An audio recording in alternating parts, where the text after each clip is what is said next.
Welcome to the Driven to Succeed Real Estate Podcast. I'm your host, Brandon Olson.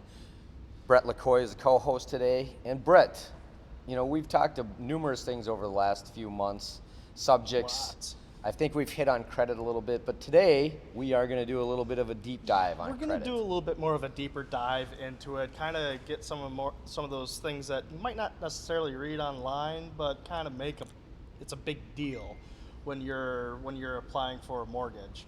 And my phone just went off after I turned it off. So what's going on here? All right, there we go. Nice. All right, so sorry about that, guys. So let's dive into what actually is a credit score, right?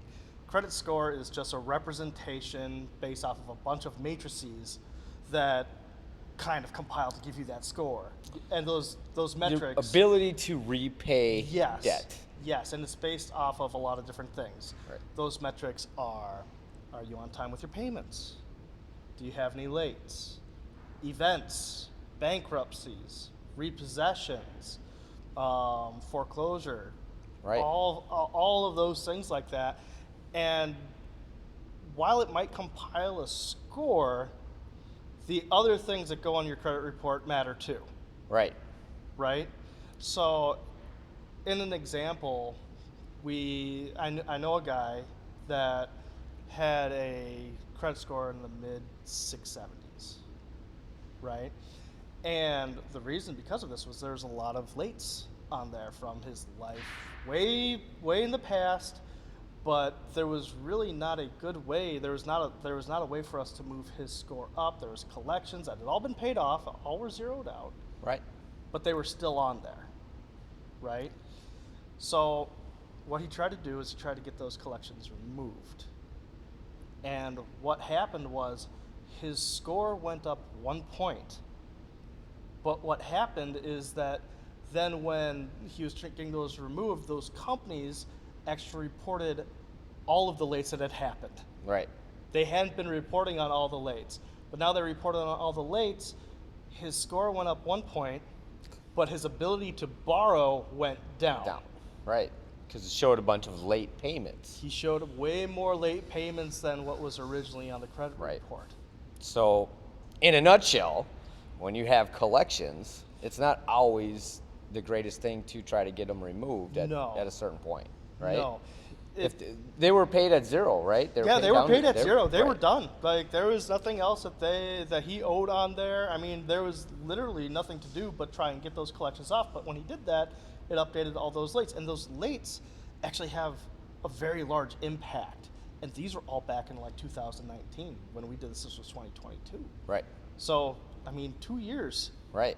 2 years going back. Update. Well, right. This stinks. Yes, because then the algorithms for when you're lending and you're running through an automated systems, they're picking up all those lates and they're showing the ability to repay wasn't great, right? Right. His current ability is good. Yes. But it still picked up that. So then you put it in conjunction with a lot of other things, with the total debt to income ratio, you know, and so forth. So buying a house, it makes a big difference. It makes a huge difference because, like you said, this guy, low balances on his credit cards. He had good income. Car payment was all done on time. Right. I mean, right. He's squeaky clean right now, but your past can catch up with Correct. I've done a lot of work with clients and helping them get their scores updated and, approved. We get some of those things taken off. It's fantastic if it does. Right. But so it doesn't always work in that way. It's just some companies may do things different than other companies when it comes to reporting on their credit. Right. There's not one centralized set of rules. Correct. On how that happens, so it's really a very big gray area. Yes. Now, like if it's a installment loan at a big bank, they have a little more rules than it might be an installment loan for, something small at a smaller bank, right? Right. Where they might okay, whatever, we'll take it off. It's been 2 years. He paid it off 2 years ago. Whatever. Right. We won't respond, and that's it. They don't respond. The credit repair people get it taken off or removed from the credit bureau because they write the letters in and they get that as, yep, there's no response. Boom, it comes off, score goes up. right? Right. Big banks might be like, you know, we don't know what he's doing now. Looks like he pulled a mortgage. You know, we Right. want the ability, blah, blah, blah. So they just have different rules behind all of that. Absolutely.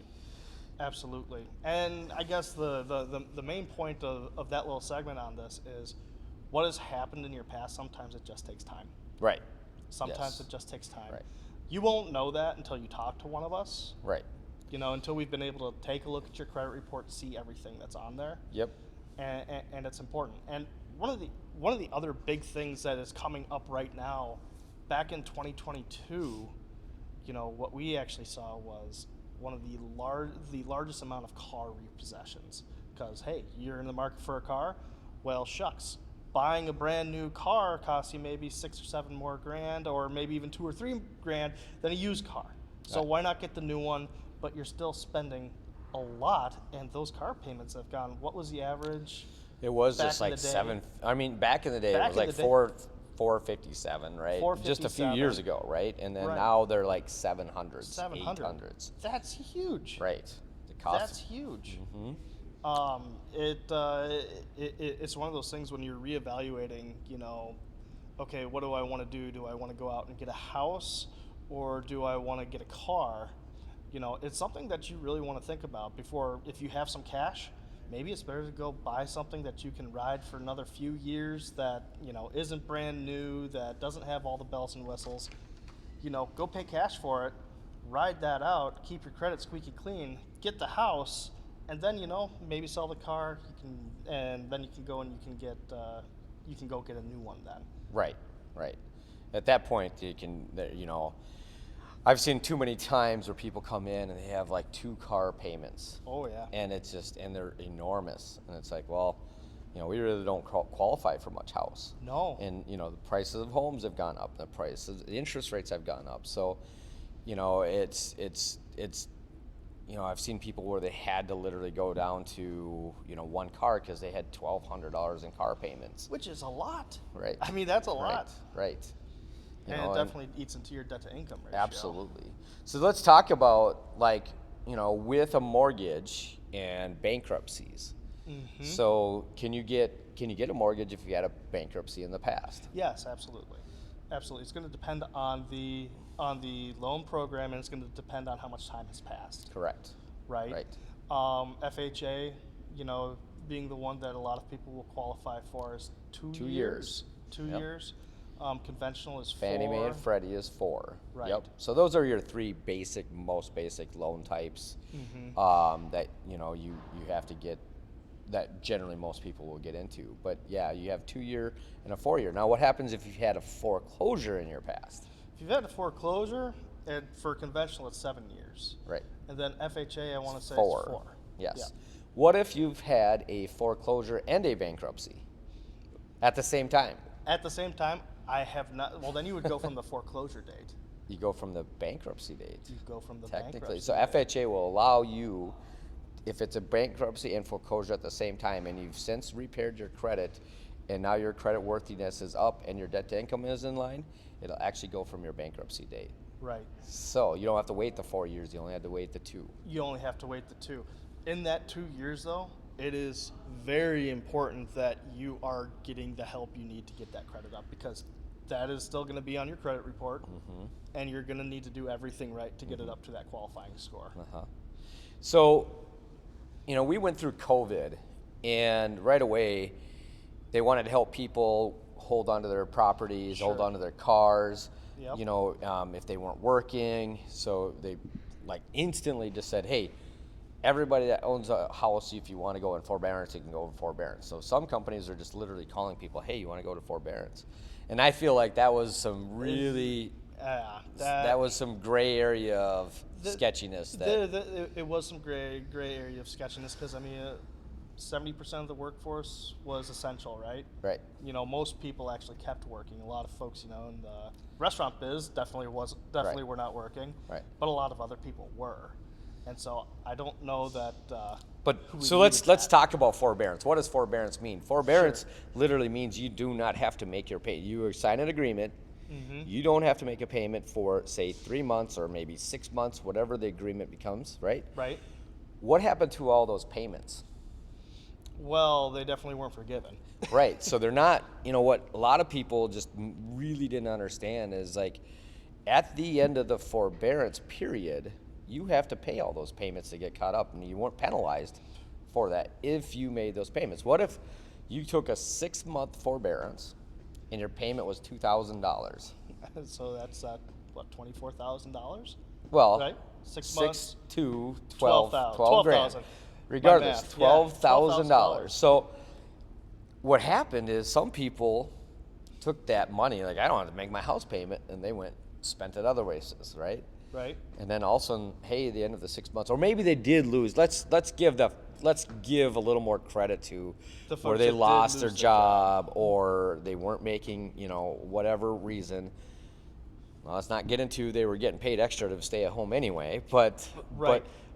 But let's say they did have to take it. Well, now there's one of two ways that this goes on, right? Either you're going to owe that lump sum up front, or they're going to extend your mortgage for those payments. right. So then you sign another agreement, Yep. right? And this agreement is a second loan essentially, because hey, we got to pay back this $12,000 plus the interest, right? So you got Right. compounding interest on that. So it's not only 12,000 anymore. Right. Well, and let me ask you this, Brandon, because I actually don't know the answer. I know, like with student loans, we don't have any interest being accrued on student loans right now. Right. But if you're in forbearance, is the interest still accruing? So I not a mortgage servicer, Right. but I've seen some of the agreements and where that interest did accrue, right? Because Sure. all that 880 days of interest plus your principal payments, right, does compound even higher because you're delaying that, right? So now you're signing into an agreement to back end, let's say $16,000 at the end of your loan. Or maybe you are making payments on that as you're making your first loan payments as well. So, it did put people in, like some people took it but kept making the payments, right? Right. Which was awesome, Right. right? Because I'm still working, I can still make the payment, or I'm getting paid extra to sit at home, I can still make my house payment. Right. So not everybody is that way, right? No. There was a small portion of people that just literally didn't do it the right way, right? No. And then it came back, oh, woe's me, what happened, right? Right. So, but again, I feel like I talked to one of my previous clients, and they had some predatory lending going on because the word tracks that were given to them was, we'll do this will be an FHA claim, but FHA claim is not a good thing. So Right. they ended up owing for missing like $18,000 in payments, it ended up taking 50 grand. They sold that house to buy a new one, and they had like 170,000 in equity. They end up having to pay almost $50,000 off from that period of time. And I think there's a class action lawsuit against that company. I'm not going to name the company, but Sure. I'm fairly certain there's a class action lawsuit, predatory lending, using word tracks and so forth. And again, some cases you get like that, depending on how they, like these people that got into these, they hired these people to do these jobs to get people into forbearance, and and they found a way that they could make additional money, but then they also, started cheating the systems more or less, right? But Right. More or less. But let's talk about how that relates to credit, right. right? Because it does relate to credit.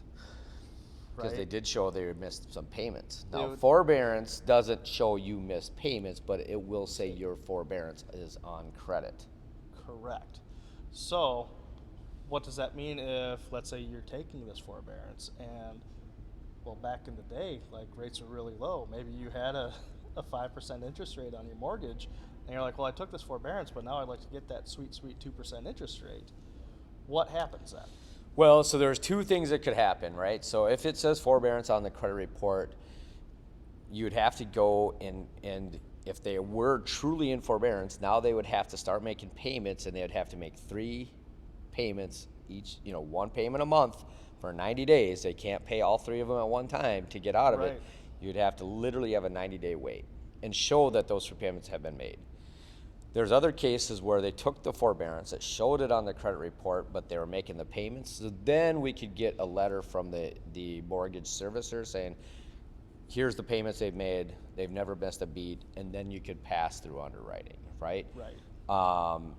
And then there was also cases where, where they got out of the forbearance, and then you just waited till, like, you could pull credit again, and then it wouldn't show up on the forbearance, like the forbearance wouldn't show up on there.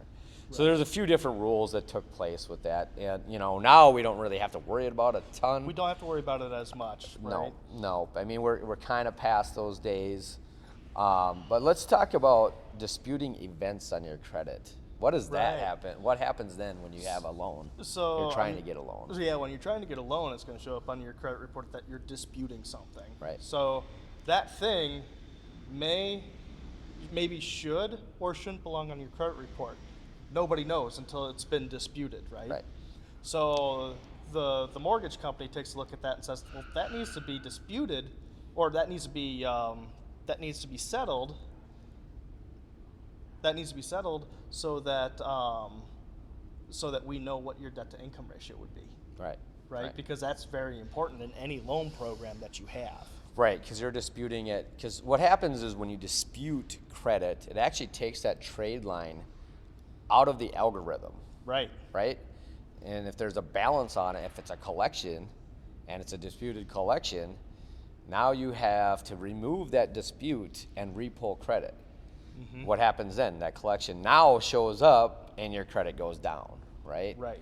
So, what I've been successful at is, okay, hey, is this you did dispute this, is this truly yours? Let's say it's only a couple $100. Right?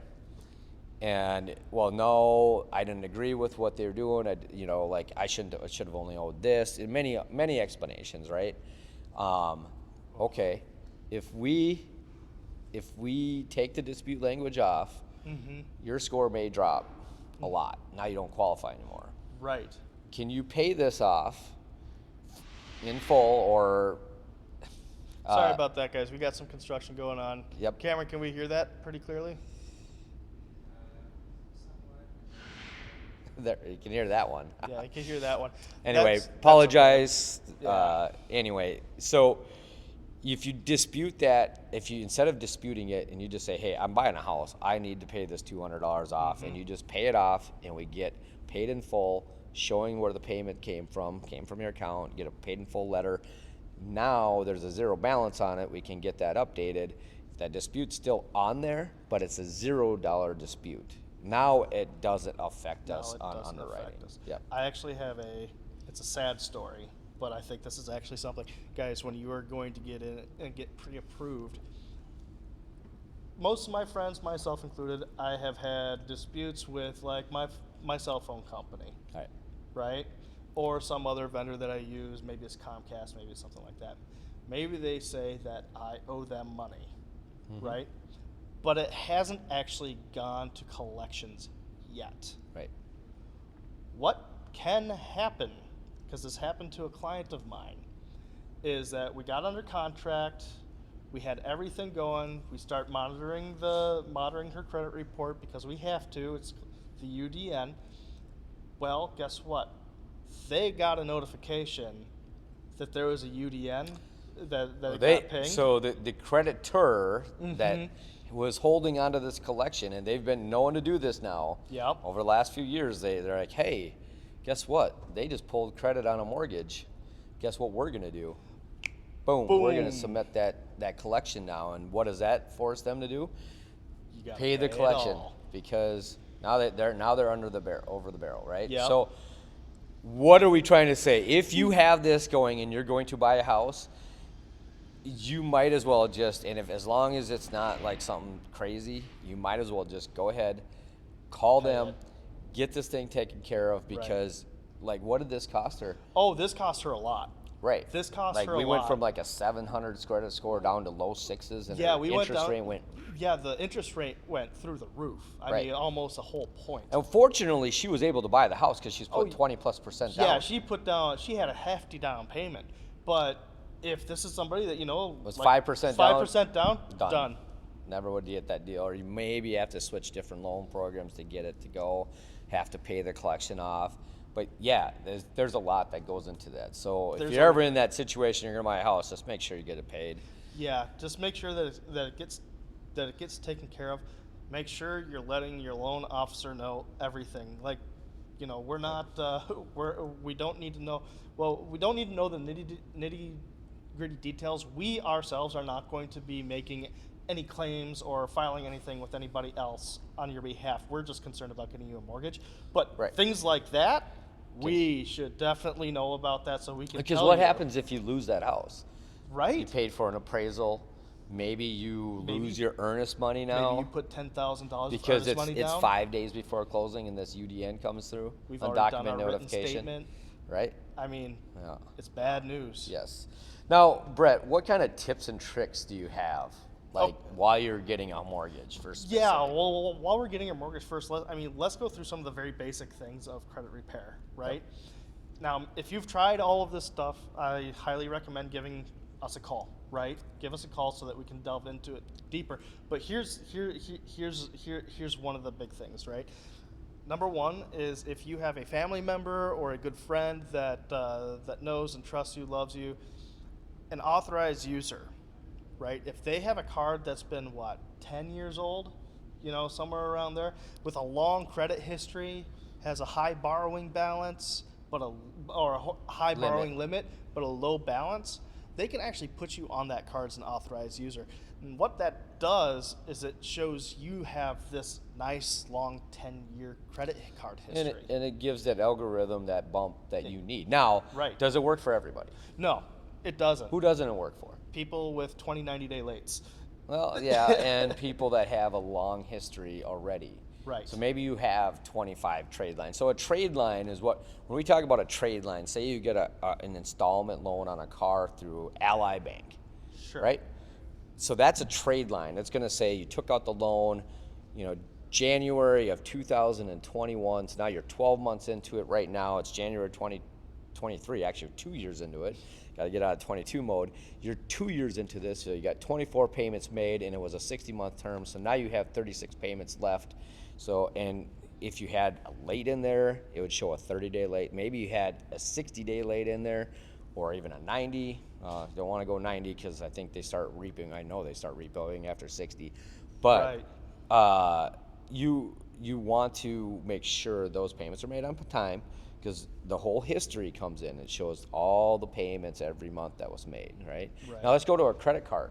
So if a credit card, you get it, say just a Discover card, a Capital One card, whatever, and you get a $2,000 limit, one of your first cards, and you put $1,900 on it right away. What happens? Bad idea. So that actually shows that you're carrying a lot of debt in relation to what you can borrow. So they're going to ding you for that. And you're going to drop the score. Now, what if you get this $2,000 card, you put $200 on it, and you pay $150 off? Oh, man, they love that, because it shows that you're actually carrying debt from month to month, and you're managing it responsibly. And you're paying more than the minimum. And you're paying more than the minimum. Right.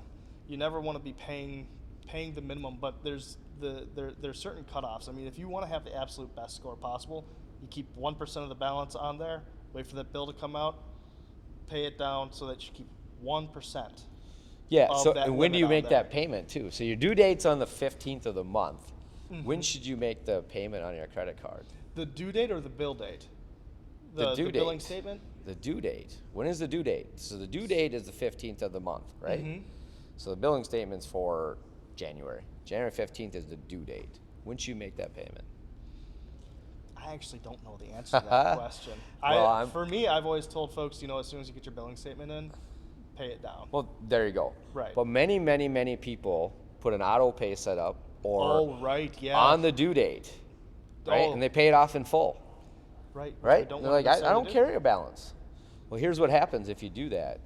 So let's say you got that $2,000 bill and you put everything on there because you're getting all these points, right? And you charged it up and you got $1,450 on it. And then on the due date, the bank account pulls the $1,450, or the credit card pulls the $1,450 out of your bill pay, or you set it up bill pay, goes on that date. Well, guess what? It takes a few days for that to clear. It's not instantaneous. Right. So what does the credit card company send into the credit bureaus on that date?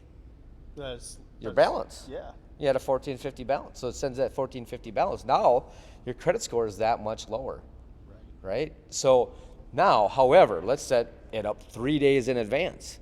So if there's a weekend in there, whatever it is, say you set it up for the 12th, and then maybe you charge something over the weekend, but it goes in on the 1450 goes on the 12th. It clears by the 15th. Now you have a zero score, or not a zero balance, or maybe you have a low balance because you charged $200 over the weekend. You have a 10% balance, right? So, you know, a lot of people I see, like they have 4, 5, 6 credit cards, and then they start making minimum payments on each one. So minimum payments also is another reason why you don't want to have, like, because that tricks it doesn't trick the algorithm, right? It says here they just make their minimum payments. Right, which is not what. And again, it doesn't do you any justice because you're No. paying all the interest on them as well, too. And yeah, we could get into that on another, but we're actually getting pretty close on time here, Brandon. Yeah, I know. So I think we've hit most of it. We've hit most of it. I guess there's one more thing that I want to say. Sure. Unless you know the person extremely well, because I've seen this come back and bite plenty of people in the butt, don't be co-signing on loans. Right. Don't be co-signing on things with, you know, they're your best friend, but, you know, they don't quite necessarily have their life all together. Don't be doing So that. this is great. We only have a couple minutes, but I want to hit on this. So what does a co-signer's responsibility? The co-signer's responsibility is to pay that loan if that other person can't. Right, 100%. You are responsible for that note. Not just because they needed help to buy the car. Right. If they can't make the payments, you have to make the payments. Right? And now that repo is on your credit report. Correct. Even though it wasn't your car. Right. So now you have ruined relationships, you have ruined credit. All of your interest rates on your credit cards have gone to the max because you weren't responsible and you co-signed for somebody else. So being a co-signer is a major responsibility. And people don't understand that. Lightly. You know, a lot of times parents will respond that for kids because they understand what that is. But I've seen too many times where friends co-sign for somebody else, and they just don't understand what that really, really means. Exactly. So this is a very good ending subject to finish on. But I wanted to, you know, I hope you guys like this discussion. If you have any, you know, personal things that you have that you want to discuss on credit, we have years of experience behind us talking about credit. I've been looking at credit for almost 20 years now. I can help people get their scores up. If I can't help, I know people that can, and we'd love to speak with you. So please reach out to us, like, subscribe, and contact us with any of your needs. And I think that is a good closing. I think that's it. I think you nailed it. All right. You got it. So thanks, guys. We'll see you next time. Thank you.